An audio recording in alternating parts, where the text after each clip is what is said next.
আসসালামু আলাইকুম। আজকে আমাদের জকিগঞ্জ তথা পূর্ব সিলেটের একজন বড় আলেমে দ্বীন মারা গেলেন।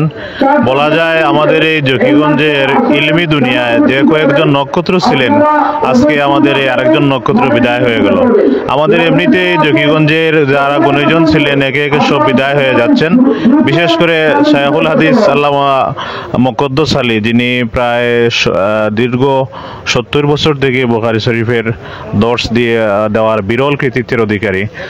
সাধারণত আমরা ভারতীয় উপমহাদেশে এরকম কৃতিত্ব কারো আছে কিনা আমাদের জানা নেই।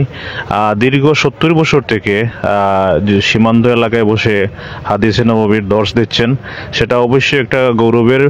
আর আমাদের সিলেটের যে সকল মনীষী আমাদের সিলেটের মানুষকে, জকিগঞ্জকে যারা সম্মানিত করেছিলেন, একে একে সবাই চলে যাচ্ছেন।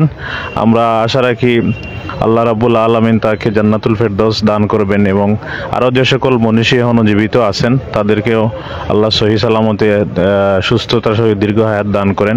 আজকে যে মহান মনীষী শায়খুল হাদিস আল্লামা মুকদ্দস আলী বারোগাত্তার মুহাদ্দিস নামে যাকে সবাই চিনেন, ওনার ইন্তেকালে আজকে পুরা জকিগঞ্জ সহ সিলেট পুরা দেশ আজকে শোকাবিহূত। আজকে আমরা দেখতে পাচ্ছি সকাল থেকেই প্রতিকূল আবহাওয়াকে উপেক্ষা করে, আজকে কিন্তু আকাশ মেঘাচ্ছন্ন প্রতিকূল আবহাওয়াকে উপেক্ষা করে সিলেটের বিভিন্ন স্থান থেকে হাজার হাজার ধর্মপ্রাণ মুসল্লি সুনাসার বাসস্ট্যান্ড সংলগ্ন পূর্ব মাঠে জমায়েত হচ্ছেন। এখানে এখনও জানাজার অনেক সময় বাকি।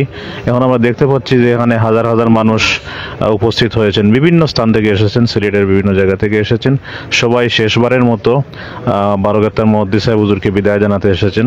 আমরা আশা রাখি সুষ্ঠু শৃঙ্খলার সহিত আজকের এই জানাজা অনুষ্ঠিত হবে।